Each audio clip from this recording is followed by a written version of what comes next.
First of all, I'd like to make a self-declaration. Since this is a healthcare-oriented webinar, I am not a medical doctor, so I don't want anybody to ask me tough clinical questions. And with that, I'd like to practice your skills of raising your hand. So how many of you on this webinar are actively working for a hospital system of some sort? Let's see your raise your hands. And if you haven't figured out how to raise your hand, at the top of your screen there's a silhouette of an individual with a hand raised. Just click on the little down caret and you can interact that way as well. Okay, there we go. Got a lot of people and not only a few people raising their hand, so everyone else is either just in the learning mode or they haven't figured out how to raise their hand yet. So we'll get to that. Make sure you're all capable here. And Scott, can everybody see the show of hands? No, only you and I. Okay, then I'll explain it to them. Okay, there we go. Now everybody's starting to do it. Okay, so today's topic, 8 healthcare issues that Lean Six Sigma can help solve, came about because our 30 years working in healthcare improvement leads us to some lessons learned. And in the last couple of years, we hear a lot of healthcare organizations say, we've got multiple initiatives going on, and what can this Lean Six Sigma stuff do that these other things can't do? Or another way to put it, why do we have competing initiatives when one methodology can help solve many? So with that, when we put together a list of topics, we wanted to make sure we could address this one, which can help some of you or all of you or many of you either orient this methodology to solve things that are important or convince your management that some of the other methodologies you're using may not be as effective as this one. This isn't meant to be a sales pitch for Duran. It's just to be a sales pitch that if you have a very good continuous improvement program based on solid methodologies that are known to work, then you can aim that at many things and make it happen. And we're going to identify 8 of those today. Before we do that, I'd like to ask you a question. Given with no definition of Lean Six Sigma right now, has your organization implemented some form of Lean Six Sigma? And I'd say some form of it. Maybe you call it PDSA, maybe you call it root cause analysis, maybe you call it DMAIC, maybe you call it Lean, maybe you call it Six Sigma, but some form of Lean Six Sigma. Okay, about 85% of the folks. Okay, so and I asked that question because one, if it was a very low number, I'd spend more time on the next slide. But since it's a very high number, that's on. The 8 areas that we believe and we've seen, and we're going to give an example of, how you can utilize good Lean Sigma-like methodology are implementation of government mandates. And whether you're healthcare or not, government mandates usually mean someone is measuring you, someone is looking for performance, some organizational entity is paying you because you are meeting some criteria. So implementation of government mandates is very common in a healthcare environment, whether it's CMS implementation here in the U.S. Or even meeting safety and environmental and food nutrition guidelines and cafeterias. There are many government mandates that you have to achieve. And it's not so much that you are achieving them by filling out paperwork, but behind those mandates, there are processes that have to function effectively to be able to be effective. A second one is patient safety and various quality of care. So patient safety is, what do we do to avoid safety issues? What do we do to improve on levels of safety performance we have? Many organizations have a patient safety program, but a patient safety program, just like we all have processes to make good product, still need to be continuously improved. And if you target the patient safety metrics in a way and use the Six Sigma methodology, you can improve on it. We have one hospital that went over 400 days without any sentinel event, which is pretty remarkable. They didn't get there just by using their program. They get there by analyzing everything about where the safety issues come from. Obviously, population health management is a big name for how hospitals are going to be getting paid, and it is going to be driven by a lot of data analytics and data interpretation, and so it is ripe for using good data management and data measurement techniques to utilize and get the right numbers so you get paid properly. There are many financial challenges, particularly margins in most hospitals today.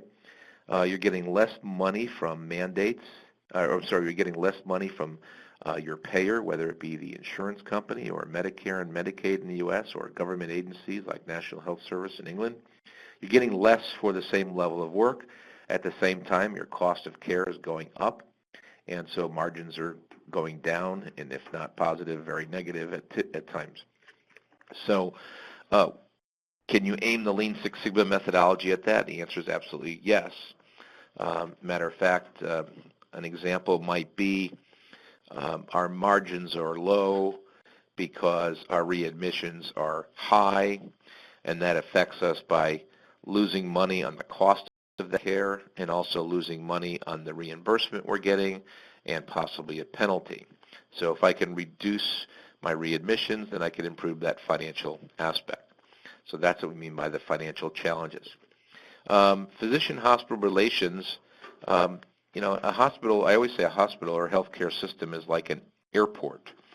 At an airport, planes and pilots come together with passengers and flight attendants, and no one really owns the process by which the customer walks in and by which the customer goes to the gate, gets on the plane, and leaves.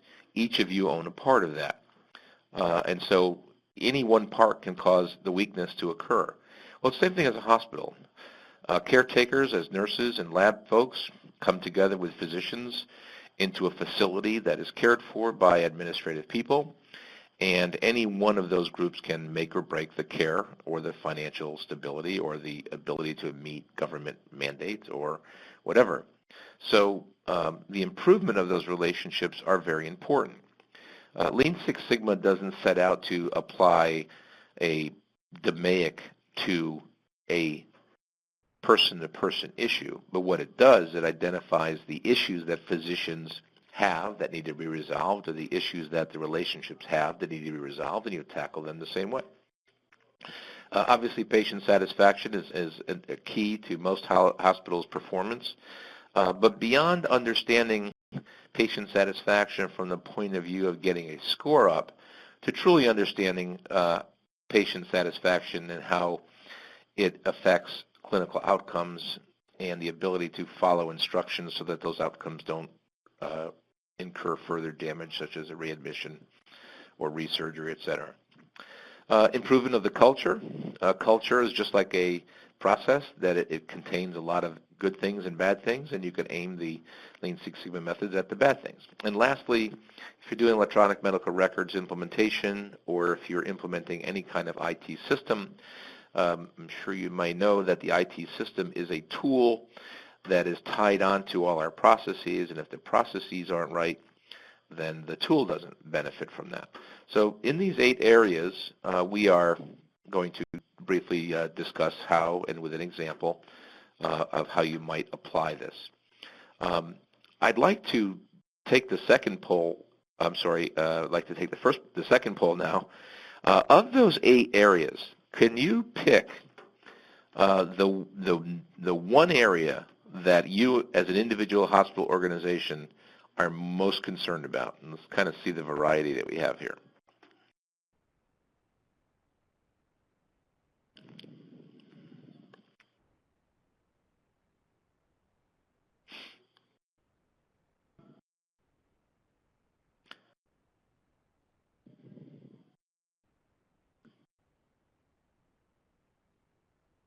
Okay. As people are filling that in, we're starting to see patient safety and quality outcomes as the biggest issue. The second issue is patient satisfaction, which is a good one to be at the top, patient safety, patient satisfaction. Third, population health, which is the way you get paid today. Fourth, being affecting the culture. 5, technology. 6, financial challenges. As a matter of fact, financial challenges is the result of all these other things, so hopefully everybody would have that. Very strong component of patient satisfaction and patient safety. And I will say this, that whether you're in a healthcare organization or not, many organizations underutilize Lean Six Sigma and they go after cost reduction rather than customer or patient issues. And we have found, and I hope your experience has found, that if you tackle something that affects both the patient and the cost, you get a double improvement versus you could go after cost and create negative patient satisfaction or dissatisfaction. So there you have our little poll, and let's move through these 8. Let me ask, is there any particular question on anyone's mind? You have that Q&A box up in the corner, and as Scott said, you can ask a question, and one of my staff members will be watching and reminding me to answer those questions, so please feel free to do that. So let's first of all set the bar at what I mean by Lean and Six Sigma. And many organizations have utilized Lean and Six Sigma, the terms, properly, and some have not. Some determine that Lean and Six Sigma means Lean to them. Others mean Six Sigma. Others don't use the word Six Sigma. They just use Lean. Some use just the word Six Sigma and never use Lean. So what I want to talk about is a structured performance improvement program which has the essence of defining the problem, assigning responsibility to solve that problem, typically with more than one person, measuring the current state to truly understand what's going on, analyze the data and turn it into information so that we can positively affect what's going on into a new performance at a new level with some improvement and some holding the gains to make sure that we benefit from that.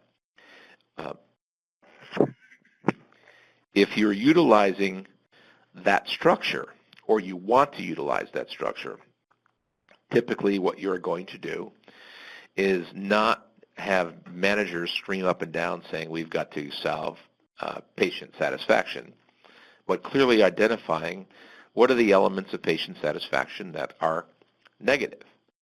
So that is, let's understand what we mean by patient satisfaction. What is the dissatisfaction? What are we trying to accomplish? Are we trying to get to the 95th percentile or the 80th percentile? And so the questions you ask are questions that need answers that are defined by leadership and champions in the organization, and then the team sets out to get that detail. Secondly, we begin to measure our current state, and measurement takes on what is the process doing right now? Where are the complaints coming from? Is it a certain type of complaint? Is it a certain type of patient? Is it coming in a certain type of day, type of week, month, etc.? We're learning about the problem as it exists today. We're also understanding how accurate are we at measuring this.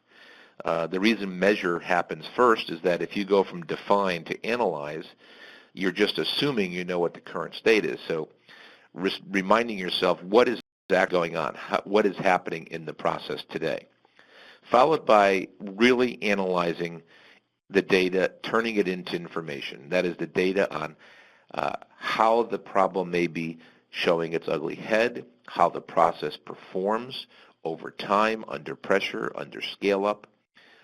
And so analyze is about data, analytics, and turning that into information so that it can lead to a solution that creates a new process or a new change that betters everything. And not just putting an improvement in place, but putting an improvement in place that has been tested, proven, and is going to be accepted by the culture so that we can then hold the gain and get the improvement. So what I'm asking you is, if you have a Lean Six Sigma-like program like that, which has the structure, has the discipline, then it will be very effective at these 8 issues. If you have a weakened program such that you use the DMAIC process but you don't assign it to teams, the problems you identify are not given out by leadership, the people working on the problem are not caretakers, they're just administrative people who are available, or they're just the quality and folks in the hospital, then your ability to affect those 8 areas are going to be lessened. And the reason is most of those 8 areas all get better or get worse by combinations of people doing their work. So a physician is participating in a step in the process that evaluates a patient. The lab techs are providing diagnostics at some point in that process. The pharmacy is providing some medication. The surgical centers are providing some kind of diagnostic work or surgery. So each of you contribute a component. So if you don't have a multifunctional structure, if you're not using some discipline, there's a pretty good chance you're not going to resolve these problems. The first item on our agenda is a good example of this.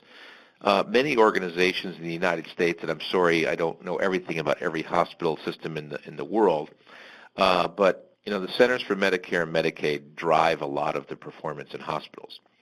And so CMS wants you to do certain things. And for hospitals that have been implementing CMS measures, we find that many of them take 3, 4, 5 years to get the level of performance that makes it acceptable.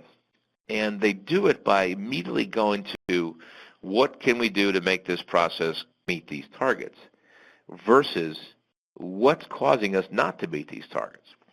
And so a good structured program helps you get to CMS metrics completion faster. And if we look a little bit deeper in that, a good example of that, hospital readmissions. Readmissions and the entire reimbursement for good population health is becoming obviously very key to many of you. And so if you have a high admission rate, or any kind of admission rate, but at certain level, you're going to get penalized. And at the same time, if you have a very low rate and no readmission, you're going to get rewarded. So what we find is that some hospitals are struggling to improve on CMS metrics, and others tackle each issue as a project and go after it and try to find out why it's down. So here's an example of typical low rate of compliance. About 45% of discharge instructions were not being complied with, and it led to a higher readmission rate and effectively a penalty. And when you start to examine things, that almost half of all that noncompliance came from one area, heart failure discharge. Now, if you're a hospital person, you say, well, I know that, so we just went right to heart failure discharge. But in fact, every hospital has their own issues, so this one happened to just be heart failure. And the result of working this was to find out why heart failure discharge instructions were not being presented and why heart patient discharges resulted in an abnormal number of readmissions. And when all said and done, the project was able to get to a 90% compliance rate, a lower reduction of readmissions, and a much better cash position in that sense. There are many mandates that a hospital gets, any organization gets. If you start by saying, why are we not meeting the requirement versus what can we do to meet it, you discover things you don't know. And that discovery leads to a new level, a new performance level. Could I see by a show of hands how many of you right now must reduce the readmission rate in your organization? It's a must do.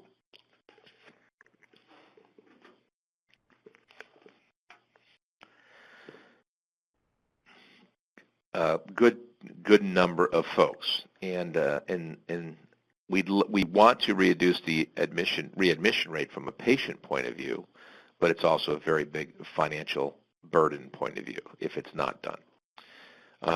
we're actually going to be launching a kind of what we call a jumpstart readmission program where we're bringing together 8 to 10 hospitals that can work together to improve their readmission rates by sharing information that they have and sharing analysis and causes, and with our guidance help move to a faster, more jumpstart improvement in that area.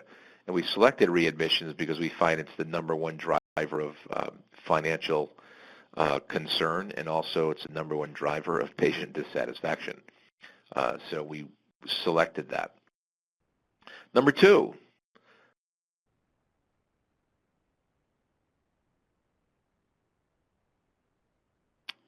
patient safety and quality. Every organization, every hospital has a patient safety program. Every hospital has a quality program. Every hospital has quality metrics. And we walk in and say, well, why aren't the needles moving?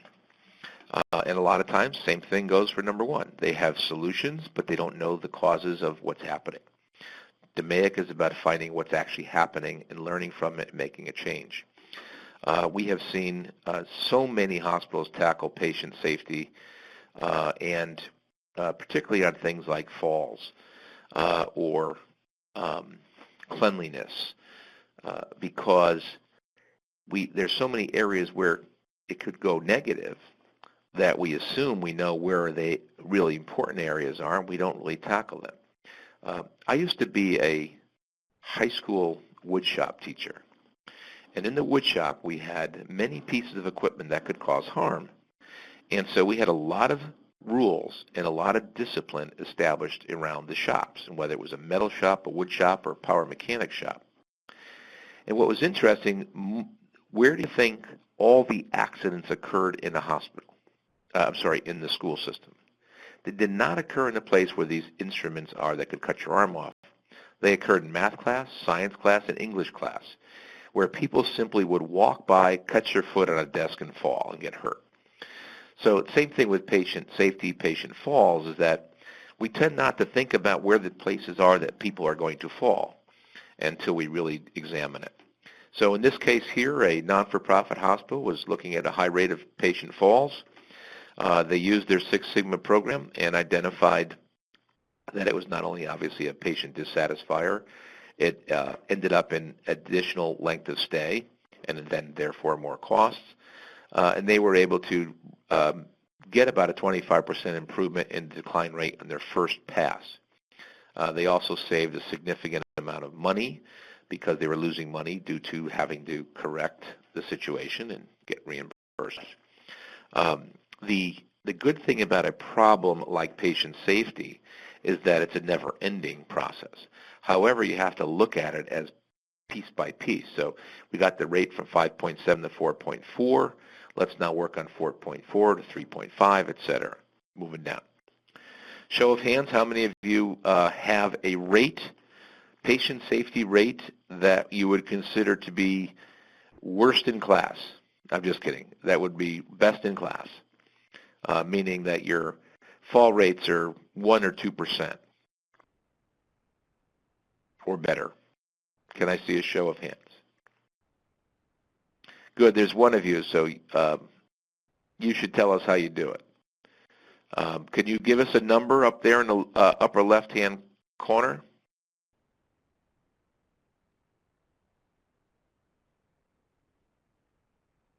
Oops, I just, something just went awry here.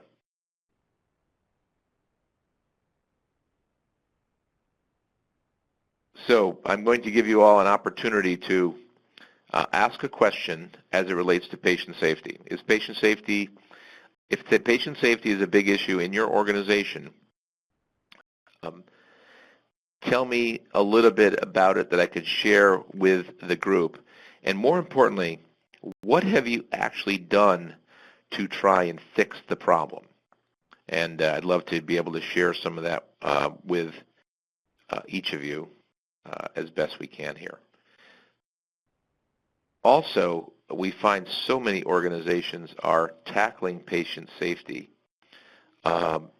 and quality. They say patient safety and quality. So the same people are responsible for both. And what we do know is that the patient safety always becomes number one, quality becomes number two, and as a result, the quality stuff gets shoved aside. Same thing in a food industry where food safety is very critical, and the food safety folks are responsible for both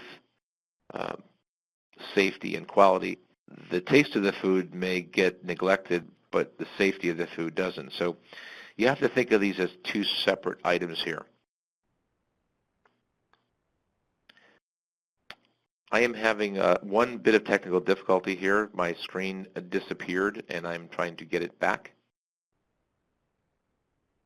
So bear with me if I sound a little bit less on the ball here until I get this up and running. You would think, Joe, if necessary, yes, sir. I can flip through the slides for you. If you have the slide deck up on your computer and can access that, you can just tell me when to flip slides if need be. Yes, I do. We always have a good backup plan. So the third area of opportunity for Lean and Six Sigma. Population health management. Yes, how coincidental. So population health management is a big term, like big data is, for the way we're all going to manage our healthcare system and the way we're going to be reimbursed. And it could be the header of how to run a hospital business. But our goal here is to get reimbursed based on how healthy our population in our community is on certain areas of performance. And as a result of that, we have many opportunities within the organization that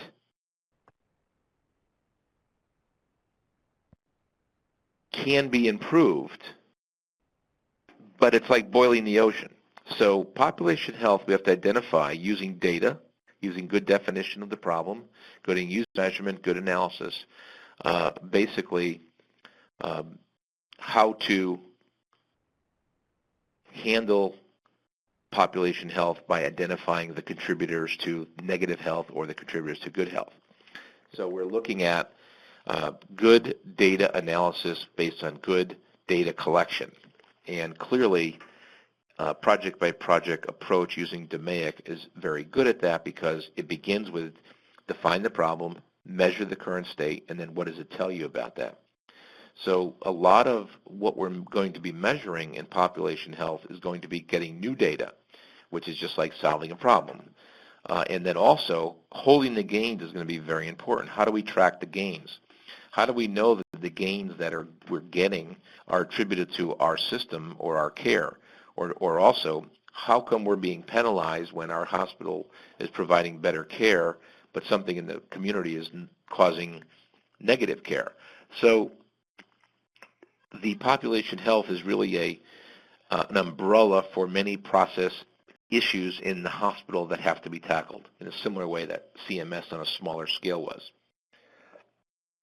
And the key here is that, and that we are seeing it, that it would seem that the smaller, and we've said smaller hospitals would have an easier means of going after their population.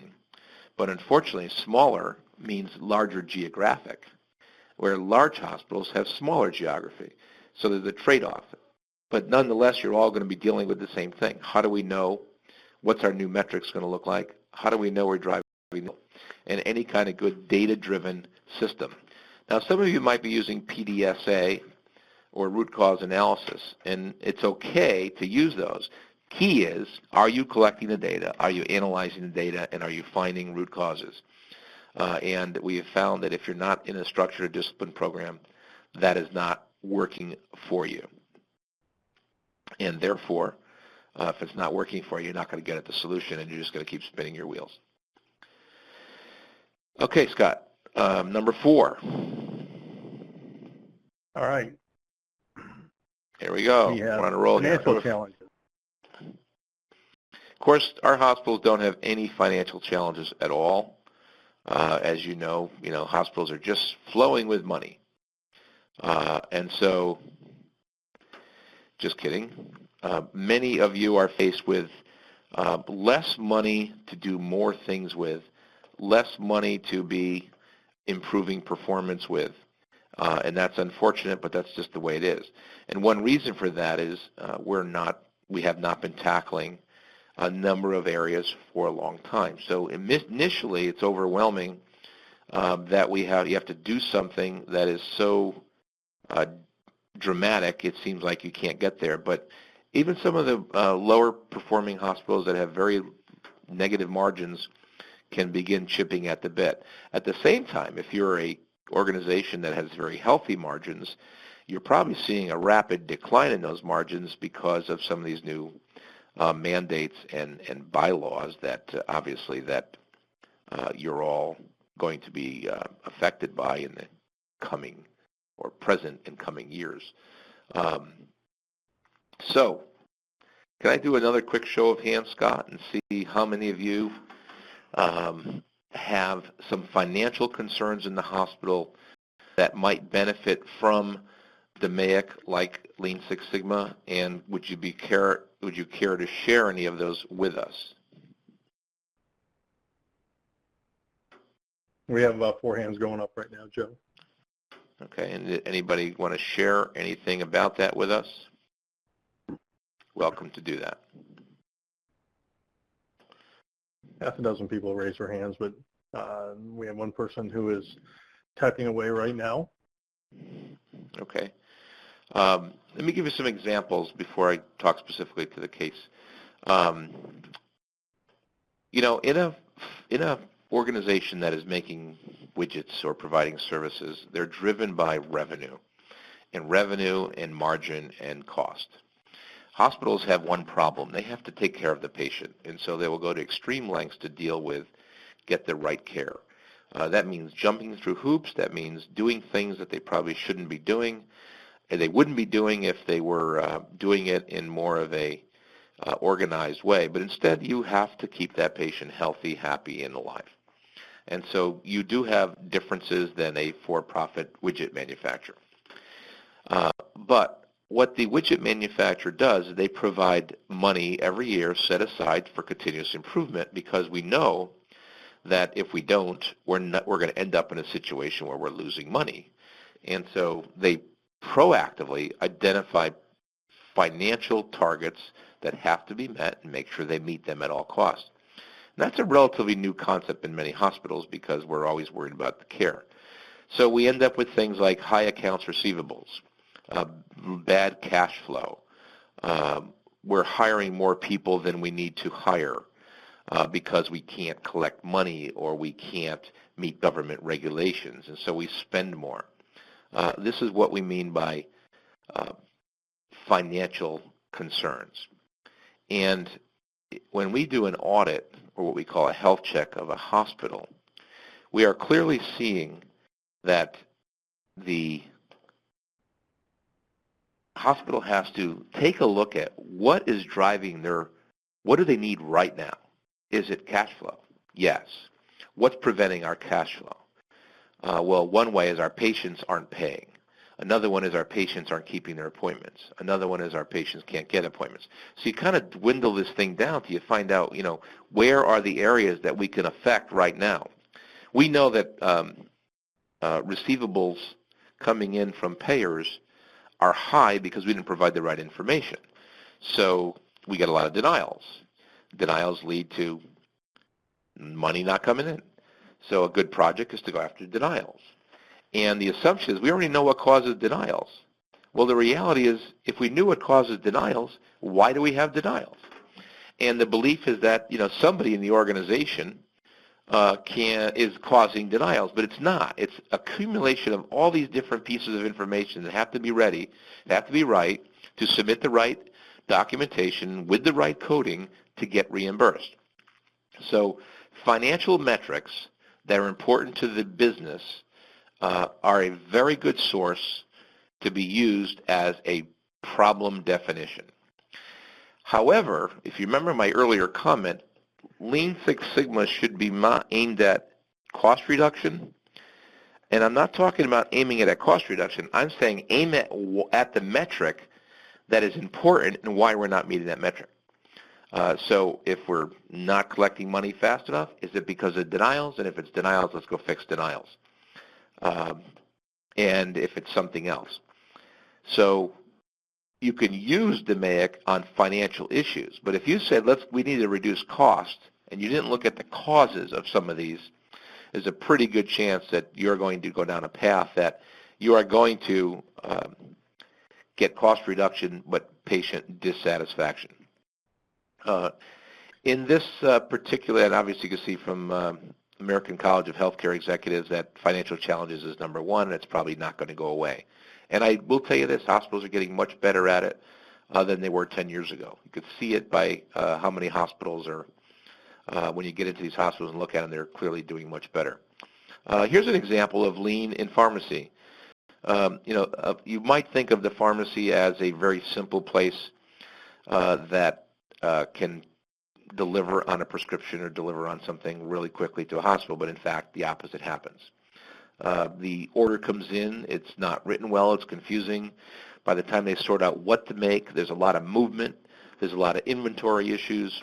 The more non-usable inventory gets in the way of usable inventory, so there ends up being a lot of unnecessary waste within the pharmacy.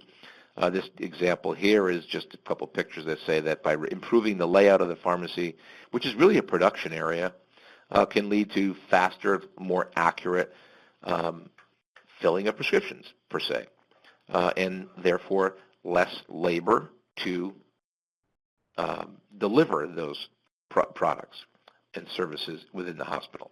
So what you have here is using Lean to improve flow. And whether you call it Lean or Six Sigma, it's still what is our current state, what's preventing the proper outcome, and how can we fix that. Number 5. And Joe, we have David Eggleston at Kaiser wrote in that they're using their PI program to focus on 3 areas, one of those being affordability. And he also adds they have a unique situation where they can focus on their individual and group plans to care delivery in many aspects of the entire organization. So that's just a little background there. Somebody who's using Lean Six Sigma specifically for financial issues. Yeah, and just like in a manufacturing company or for-profit company, leadership will do the things that affect them the most, and that is meet large financial issues or large governmental issues. The question then is, what methodology do we use to do that? And so thank you, Kaiser, for that example, because we go into hospitals and we might find people working on very insignificant things because they want to do the methodology, but they don't necessarily want to use the methodology to focus on the things that make them successful. And that's very common, particularly in organizations that have less skill in the positions that are looking for internal consultants, et cetera. Physician relationships, and this doesn't mean there's bad physician relationships, although you can interpret it that way. But like my analogy of the airport, physicians, just like the pilots, have the last word, and the first word for that matter. The pilot decides when that plane is taking off, if it's safe or not, if he or she feels it's safe, and they will ground that plane at any time if indeed they don't feel that that particular plane is safe. Same thing as a physician. The anesthesiologist doesn't see the records of the patient going in for surgery. They're not going to let the surgery happen.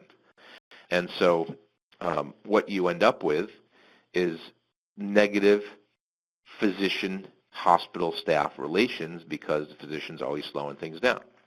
Now, the reality of it is they have a responsibility to do that. However, a lot of times the physicians do cause a lot of processes to go awry, mainly because they don't realize their impact on those. For instance, we might have complaints from the OR staff that physicians show up late. And as physicians show up late, it creates a lot of havoc. The patient was being readied for surgery, and as a result of the patient ready for surgery, they had to wait. It causes potential harm. It causes redoing things.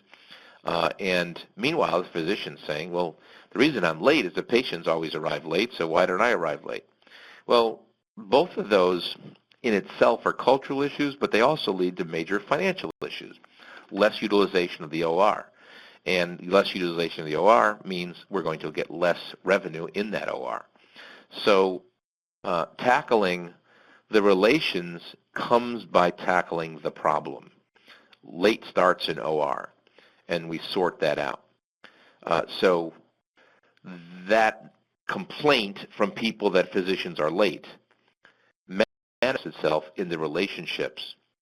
But when you start to identify what's causing those negative relationships, they're always related to these process issues. And what's interesting, you'll find that 1 or 2 doctors account for 80% of all the lateness. So here we are screaming and yelling about all physicians when only 2 of them do that. The opposite of that happens too, that if a pharmacy or diagnostic folks are taking too long to get test results back, the physicians who are responsible have to raise havoc that the technicians are taking too long, and the technicians are saying, well, if we wrote the order better, or if we had the right equipment, we could do this. So physician-hospital relations are a result of these problems manifesting themselves, and they have to be tackled the same way. One thing for sure, you guys didn't list this as a big issue, and I think it really has gotten a lot better than it was 5 or 6 years ago, mainly because the physicians now are losing a lot of money individually, and they have a lot at stake. So I think the big difference here is that physicians are taking a more active approach to improving relations because they have to. So one of the participants here said, I worked on a project in Kentucky, and it was challenging but found great success. Another one asks, is there any study that proves that using Lean Six Sigma improves patient safety? If you send us an email, Mohammed, we will be happy to show you a number of articles of projects that directly related to patient safety. Yes, it works. Even now, where the physician-hospital relations also have an effect is that if physicians are part of a physician group, they have more clout than if physicians are independent. If a physician has a skill level that the hospital doesn't have. So don't expect that you're going to be a perfection here with physicians' participation until it gets worse. And once it gets worse, then you'll probably see something better improve on the relationship side. Okay, next slide.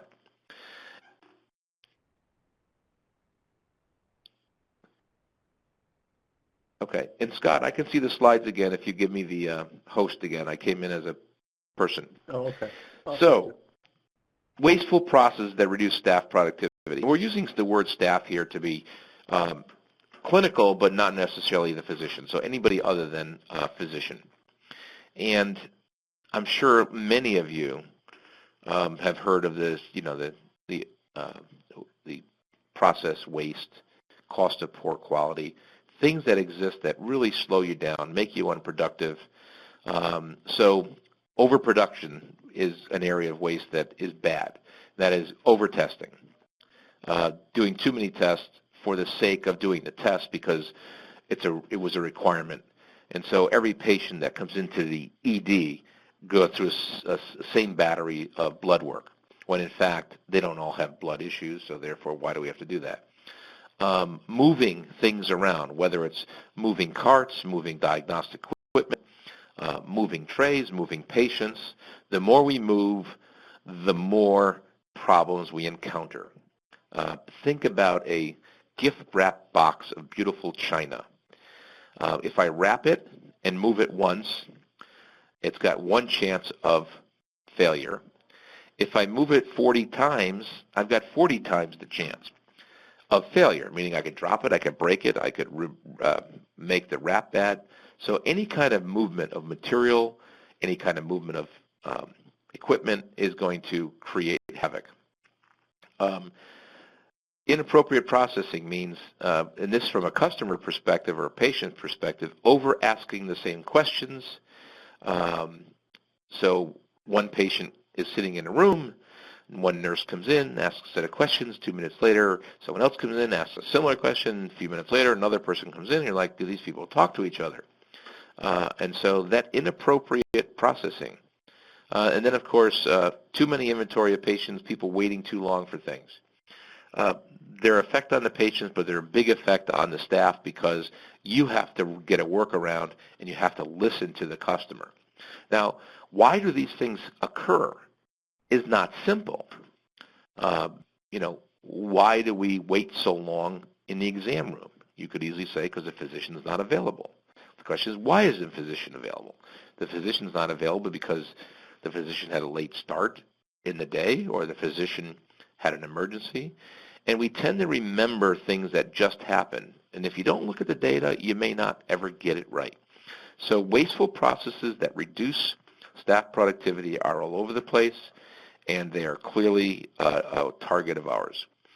Jefferson University Hospital did some very simple Kaizen events, and were able to get significant improvements in reducing processing time, waiting time, length of stay, because they tackled the waste in the process that it affected staff, not just how that process affected the patient. And it always benefits the patient if you can have a staff that's more productive and clearly happier. Number 7, obviously patient satisfaction. The problem with patient satisfaction in many hospital systems is not that it's 90% or 95%. It's what drives that 90% or 95% or 80%. Is it because the metric that you're using is inaccurate? Is it because the third-party organization that's evaluating patient satisfaction is doing it so late you can't tie it to any real performance? So we see a lot of organizations trying to improve patient satisfaction with no results. And it requires a very clear understanding of how do you measure patient satisfaction, how important is it to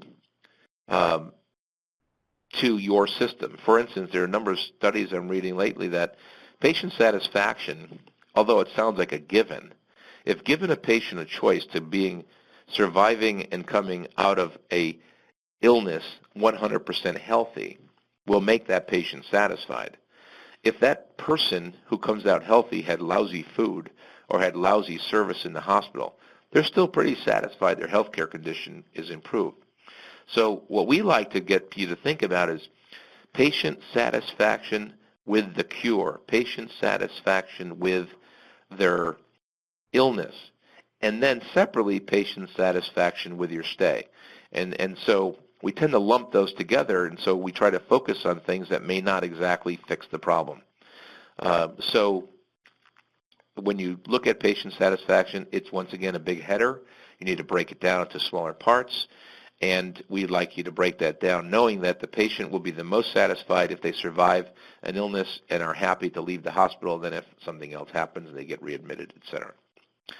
And last but not least, and this is just an example that you guys will see when you open up the PowerPoint slide, some of the things that are critical to patients' quality, issues that were identified. So, for instance, a patient might be dissatisfied that they can't watch TV because they can't hear the TV or they can't reach the clicker. They identified that as a key issue. You have to decide how important that is to your business. But here's some examples. And number 8, technology changes. We spent a lot of time in organizations that were implementing electronic medical records because the first thing you do when you buy a new technology is to immediately begin to implement the technology. With electronic medical records, the information that you need comes from processes that may not be very technical. The registration of a patient walking into the ED, the recording of the medications that that patient has. Those things are processes. And so if you're going to implement an Epic, a Cerner, McKesson, Meditech, new system, you have to look at it first from the process. What are the processes by which have to work efficiently to be able to get the technology to work right? And we found that Lean Six Sigma is a really good way to define, measure, and analyze. And let me give you an example beyond the one that's here. Electronic medical physician order entry is an important piece of speeding up the care and effectively getting good care. Now, physician order entry should mean when a patient comes in that I could, the patient gets registered and I could identify the illness, and by virtue of what's stored in the medical record, I could see what are the options I have to treat this patient, what are the options of care, and what are the options of medications, et cetera. Now, if I have 100 doctors, and each of those 100 doctors have 100 different ways of treating a similar illness, and I say to 100 doctors, what do you want to see in the order entry? All 100 doctors want their 100 items, when in fact there might be 2 that are common to all that should be the only 2 choices. So in the absence of a business process, the improvement, what we get is an implementation of an EMR system that takes all 100 choices, puts them in there. Now we've taken a jet engine or a jet airliner and we've made it a very heavy weighted down device. Instead, what should have gone into that system is the 2 or 3 choices that all physicians would use. So if you don't analyze the process, you'd put all 100 physician choices and therefore bog the system down. If you analyze the process, you might find 2 or 3, put that in the system, now you've streamlined the system. Because every one of those 100 choices have to be inventoried. Every one of those 100 choices could cause confusion. So that's how we bog down technology. Now, the technology provides the place to make it efficient, but if we make it inefficient by putting so much stuff into it, it's not going to work. We see EMR issues becoming less and less because the implementations of EMR are getting smarter and better, and so is the need. For instance, physician order entry 5 years ago, nobody wanted to do it. Today, they're just saying, how can I do it faster? So I hope that as you leave this webinar today, that you can think about these 8 items and how you might be able to get your organization to think about these 8 areas as a good use of your implementation of Lean and Six Sigma. And whether you're a large system or a small system, many of you might have similar programs working on similar things. And the real heart behind this webinar was trying to get you to say, if we have a really good, structured, disciplined, Lean Six Sigma-like program, we could funnel a lot of improvement through it, and we're going to compete for less and less resources. And so